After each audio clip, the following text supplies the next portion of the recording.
আল্লাহকে বান্দারে এমনে চলবি তুই দুজখে যাবি না, কিন্তু আমার আল্লাহ বান্দারে বড় মায়া কইরা বানাইছে। এই জন্য আমার নবী বলেছেন একটি মানুষের জীবনে কিয়ামত হলো দুই প্রকার, একটা হলো সমষ্টিগত কিয়ামত আর একটা হলো ব্যক্তিগত কিয়ামত। ব্যক্তিগত কিয়ামত হলো যখন শাস্তাগন্ধে ঘরের মধ্যে আজরাইল আসবো, সেই দিন বুঝবা কিয়ামত কারে কয়। এখন নাকটা বন্ধ করলে নাক বন্ধ হয়ে যায়, মুখটা বন্ধ করলে মুখটা বন্ধ হয়ে যায়, মুখ বন্ধ করলে মুখ দিয়ে শ্বাস আসে না, নাক বন্ধ করলে নাক দিয়ে শ্বাস আসে না। কিন্তু এমন একটা সময় আসবে, আজরাইল যখন তোমার সামনে আসবে, নাক খোলা থাকবে শ্বাস আসবে না, মুখ খোলা থাকবে শ্বাস ফালাইতে পারবা না। এমন কষ্ট। ও যুবক, এ কেমন থাবা!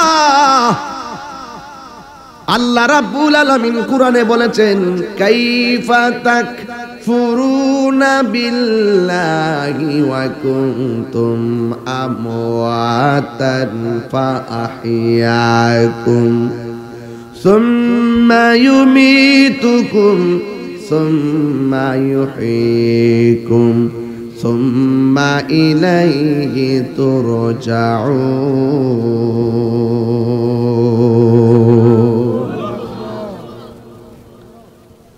আল্লাহ রাব্বুল আলামিন বলেন তোমরা কিভাবে তোমার রবকে অস্বীকার করছো? তুমি ছিলে মুর্দা। জবান খুলে বলেন আমাদেরকে জীবন দিয়েছেন কে?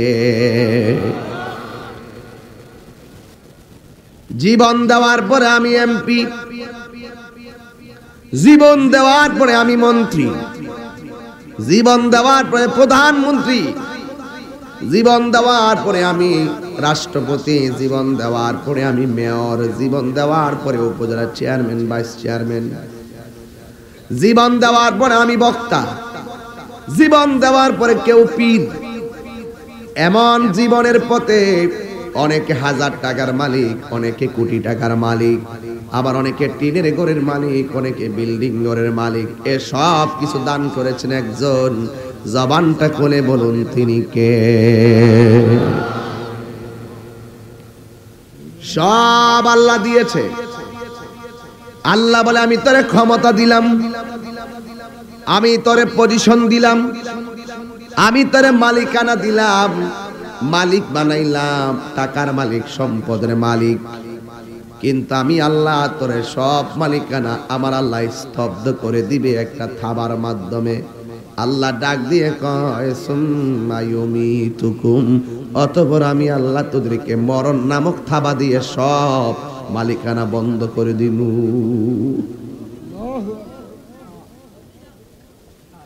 ব্যাংকের টাকা ব্যাংকে,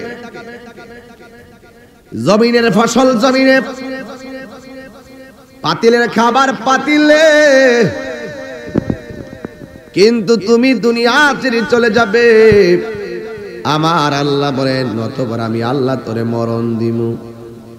অনেকে মনে করে মরণ দিলে বুঝি সব শেষ হয়ে গেছে। না রে না, মরণ দিলে সব শেষ না। আমার আল্লাহ আবার তোমারে সাবধান করে দিছে, কয় সুম্মা ইউহয়ীকুম, অতঃপর আমি আল্লাহ তোরে জীবন দিব। জোরে জোরে কি আল্লাহু আকবার বলা যাবে না? আমার যুবক ভাইরা, আমার আল্লাহ তোমার জীবন ছাড়া থেকে জীবন দিয়েছে।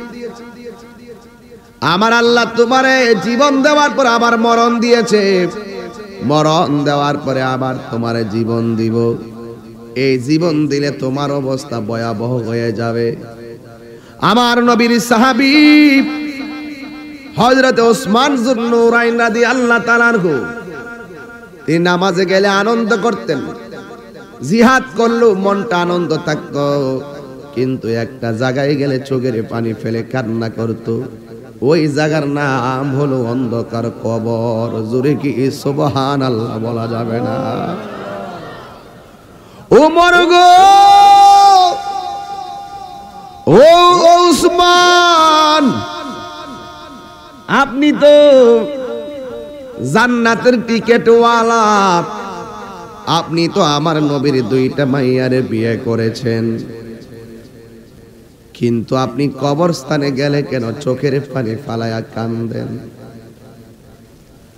ওসমান জন্নরাইন বলে, ও নবীর সাহাবীরা,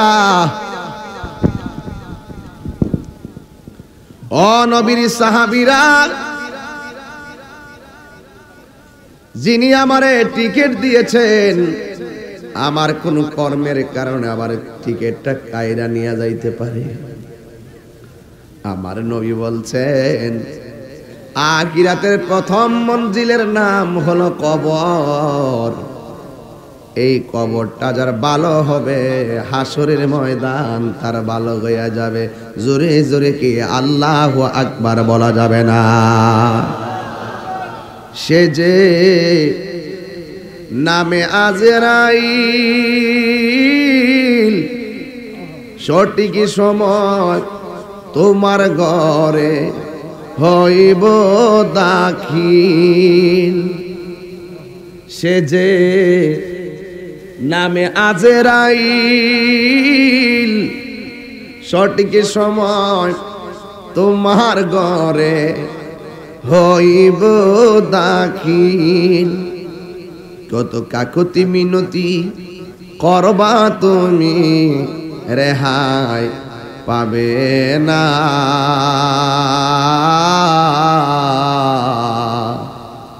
আজরাইলা শিলে কারো কফিয়ত চলবে না রে মানুষ, কফিয়ত চলবে না। তওবা নামক গাছটি আছে, পাতায় পাতায় লেখা আছে মানুষের হায়া। ঠিক কি না বলো? আসিনি আসিনি আসিনি আসিনি।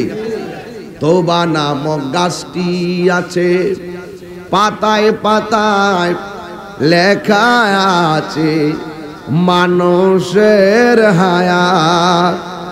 সেই পাতা রিয়া পড়লে মৌতের নিশানা। আজরাইলা শিলে কারো কফিয়ত চলবে না রে মানুষ, কফিয়ত চলবে না।